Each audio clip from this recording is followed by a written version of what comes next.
I will show you some of my findings about CLS and their algo. You will get a better view on bias, cycles, and entries. I use the cycles to position myself better inside a market maker sell model or buy model. It does not have to be a market maker model. It can be simply a liquidity draw. Also in the PDFs you will find interesting patterns with DTCC. DTCC is known as Depository Trust and Clearing Corporation, which owns several major U.S. financial market utilities. And here we do use it as the credit derivatives cash flow submission window for the next day. So, we know, it must have an impact on the next day's price action. First, when I combine the real Asian range with DTCC, then both ranges should be either closed bullish or bearish. For example, the DTCC window closed bearish, and Asian range closed bullish.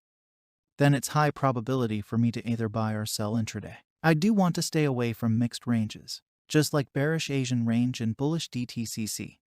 But for that I actually have other rules to call reversals. Let's make it clear. There are two DTCC windows. The first one goes from 2 p.m. to 2:45 p.m. EST, and the second one goes from 8 p.m. to 8:45 p.m. EST. I use both for pattern recognition, but only Asian range and DTCC 8 p.m. to 8:45 p.m. EST for bias. In this picture you see a full week of price action. Monday and Tuesday are quiet days. Wednesday moved higher.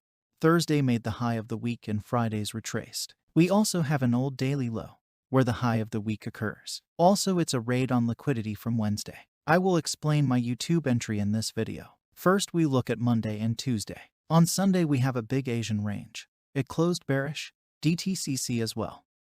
But I do want to stay away from Asian ranges like that. Still the day after closed bearish as well. Then Monday evening, the Asian range closed bullish and DTCC closed bullish too. I do expect a bullish day, or at least a bullish close. I do want to get in below midnight opening price, or below a cycle's opening price. On the left you can see Asian range closed bullish, and DTCC closed bullish too. We look for DTCC opening price and closing price on the 5-minute chart.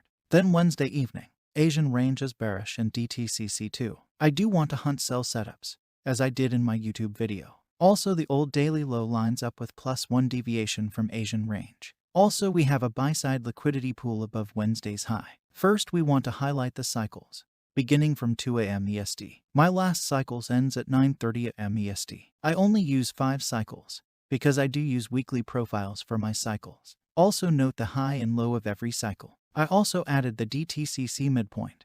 This is a key level. You can see the first cycle is like Monday for me. Then it goes until Friday.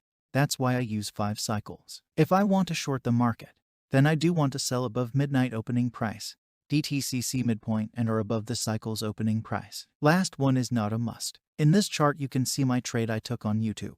Use your fib time zone tool with these settings: 0, 0.13, 0.33, 0.47, 0.67, 0.8, and 1. Now you have 12 and 18 minutes time windows. You want to position yourself inside a 18-minute time window. The one in the middle is the most important one. It actually can act like the New York opening price. Inside the 0.47 and 0.67 time window you have the highest probability trades. This is why I waited to enter inside this time window. We are also in a market maker sell model. Then we had a market structure break and retraced into a fair value gap. We then dropped and created another fair value gap. Then I waited for the time window to enter on. I do target the sell-side liquidity below the original consolidation. And I did say I want to have a sell-side liquidity raid inside the last time window of this cycle, at earliest, and it happened. This is because of having the 18-minute time window in mind.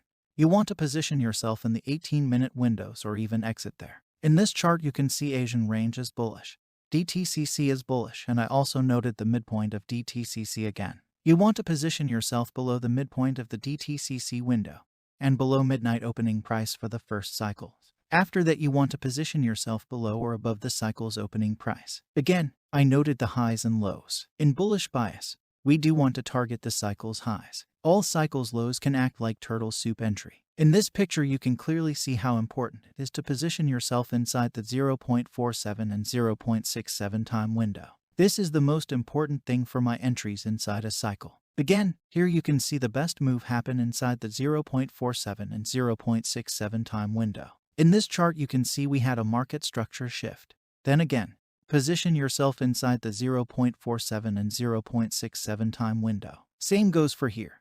Position yourself inside this time window. You then target previous cycle's highs. Also, you can use the 0.47 and 0.67 time window to position yourself on a breaker. Your entry just has to be inside this window to get the highest probability.